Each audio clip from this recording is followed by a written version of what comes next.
4.1 Chapter 34.1 Page 4.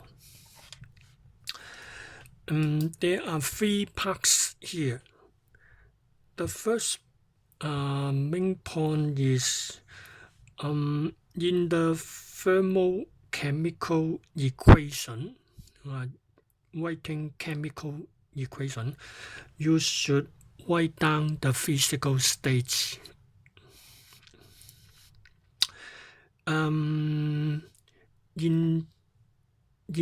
the past, the chemical equations, you can omit the physical states. But in case of thermochemical equation, you should write down the physical states at any time. For example, the H2 and half O2 react, forming H2O gas.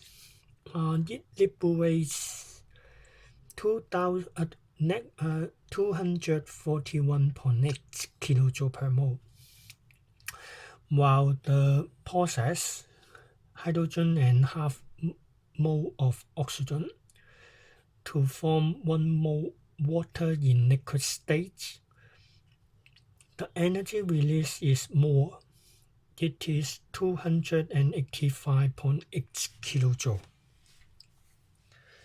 The difference is there is a energy called change from gas state to liquid state. It is the heat of condensation.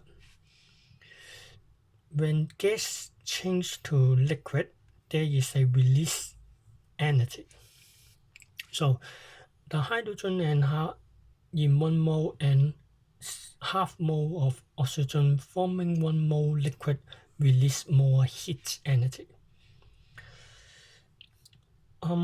So you should write down the product or reactants in what physical stage.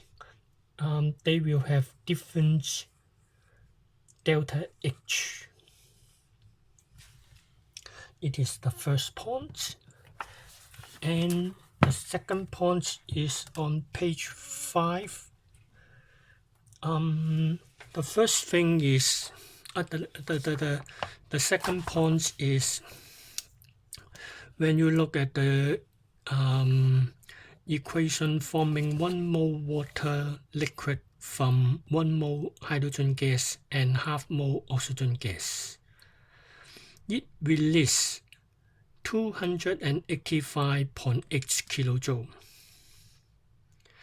And then we reverse the process, that is the water liquid decomposed to 1 mole H2 gas and half mole O2 gas. Then the energy is required 285.8 kJ. The numerical value is the same. However, it is now endothermic, not exothermic.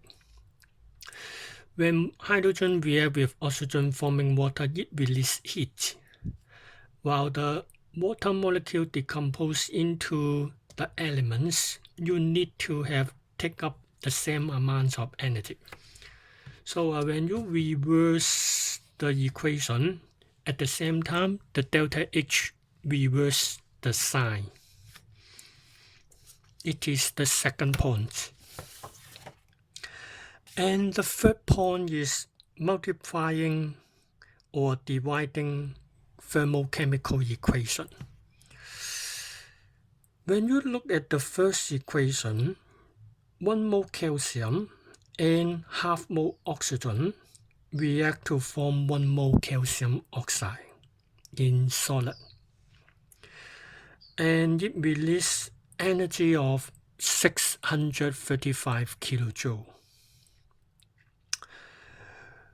Then now we double amount of reactants, increased by 2 times, and the products also increased by 2 times, and as well as the energy.